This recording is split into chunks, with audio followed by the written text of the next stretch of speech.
to Spock. Captain, There's really something I don't understand about all this, and maybe you can explain it to me, logically, of course. Spock is the most well-known and enduring character from all of Star Trek.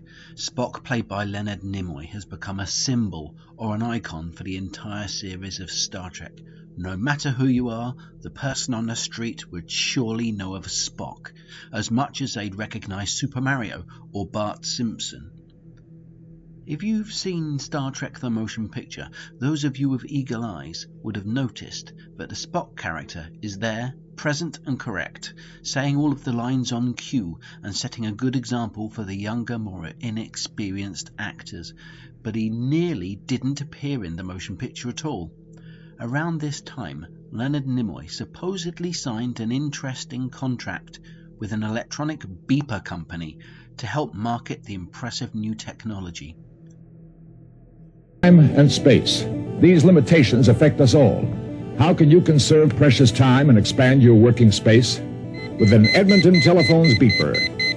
But somewhere deep in the contract for appearing in the series of commercials, it stated in the small print that he was unable to appear in any other media until the commercial was no longer on the air.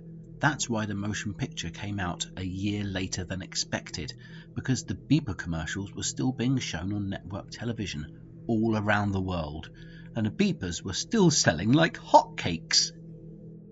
Quite simply, Captain.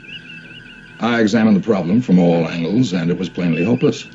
Logic informed me that, under the circumstances... The genesis of the name of the Spock character was discussed in an early interview, where it was revealed that the following names were originally considered for the character before they settled on Spock. Other names include Spuck, Kloot, Tok, Drowl, Tekla, Randolph, Emin, Folder, Klargash, Green, Stock, and finally Spock, which is the name that the character has.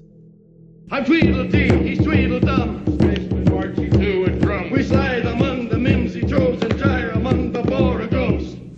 Spock is visually famous for his enhanced ear shape, which gives them a spiky look, but the original plan was to be quite different. When Spock was being designed, the original plan was for him to have an elongated chin, which would give him a memorable and unique look, as well as extremely long black hair, which would brush the ground as he walks. After a few days of trying variations of prosthetic chins and thick makeup, the team threw in the towel and went with the alternative idea of spruced up ears, which gave him the soapy look that we've all come to enjoy over the years. Jim, come on, Bones, what's the mystery? His brain is gone. When asked what his favourite Star Trek memory was, Spock actor would reply what his favourite Star Trek memory was. He would smile as he recited the time he was filming playing his space harp in the Enterprise's entertainment facility. Vaporize his alien love could victim. A rare scene that showed a softer side to Spock's hard-faced character. And rip your heart from you. And a scene that he shared with fellow Star Trek musician Uhura, who would take the opportunity to deliver her beautiful singing voice to the millions of watching fans. One idea that was written, but unfortunately didn't make it to the screen, was that Spock was to have a twin brother named Newsome. Newsome would allegedly also be played by Leonard Nimoy and would be distinguished as a different person by having a beard, much like the difference between Commander Riker in Series 1 and Series 2 of The Next Generation. Unfortunately, Newsome never made it to the screen, but Gene Roddenberry liked the charming look of Spock with a beard so much that he would use it twice during upcoming episodes. That time where the Mirror Universe Spock reveals himself in the classic Mirror, and again in the episode The Elder Parts.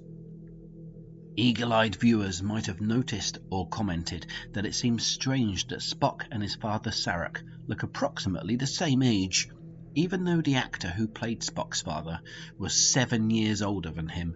This is proven absolutely credible, as the Vulcan Ponfar would have set in at 7 years of age, which time he would have taken his adult human partner and impregnated her.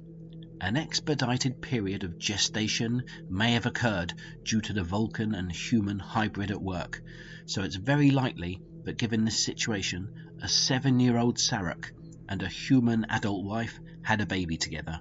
That's the kind of family that could only exist in the perfect future world of Star Trek. We're all familiar with Leonard Nimoy being Spock, but other actors also auditioned for the part.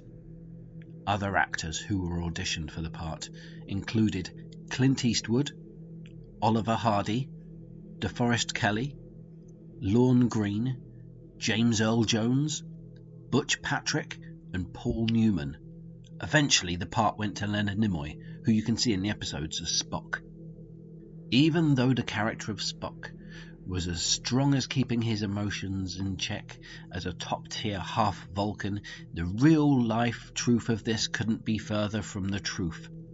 On set, Leonard Nimoy was reportedly often seen raging in anger at other actors who were forgetting their lines, or sometimes sitting quietly crying when he forgot the lines himself. In these hensing situations, Gene Roddenberry would have to carefully approach the actor and slowly coax him into calming down, either with a shoulder to cry on or with a stiff drink. As Spock was needed to show no emotion, but the actor was positively brimming with emotion nearly all the time, the producers of Star Trek discerned a way to keep him subdued and serious looking when on film. As soon as he was needed on set for a scene, the producers would possibly tell him something extremely serious, perhaps some news of a tragedy from somewhere around the world, and one thing they'd try would be to tell him that there'd been a big problem with his pay that month. After he'd filmed the scene, they would happily tell Nimoy that actually his pay had been worked out and that there was no problem at all, so he could go about his day in a happier mood from that point. But it worked. As you can see, Spock in the episodes is a deadly serious character. Just look at his face and you can see. In 1972, each of Leonard Nimoy's co-stars would describe his work on Spock using one word. William Shatner said that he was sullen. James Doohan said he was disenfranchised. Uhura perceived him to be enthusiastic, and Dr. McCoy actor described him as being impervious. When asked exactly what this meant, DeForest Kelley reportedly recounted the story of when the Chekhov actor once accidentally threw a stone at Spock in an outside scene in Season 2. The stone had struck Spock in the face, giving out an audible thunk sound, but he bravely shrugged it off and continued acting for the day, getting revenge on the Chekhov character only once filming had wrapped, a professional move in anyone's opinion. Did you ever wonder where Spock got his popular catchphrase from? In nearly every episode he would utter the word fascinating. Fascinating. Fascinating. He doesn't utter the word for no reason. If you pay attention, you'll notice that he only uses this word when he finds something fascinating, which is why he says it. This all stems from the words which are written for the character in the script, which is a manuscript of the dialogue for the story. Thanks for listening to my super interesting facts about Spock. Hopefully there's a thing or two you've learned. I doubt you knew any of these facts because I had to look hard to dig them up. Thanks for learning them. Please hit subscribe if you'd like to. If you have any interesting facts about Spock yourself, please go ahead and put them in the comments for me. I'd love to learn more about him. Ta-ta, and I'll see you next time. Bye.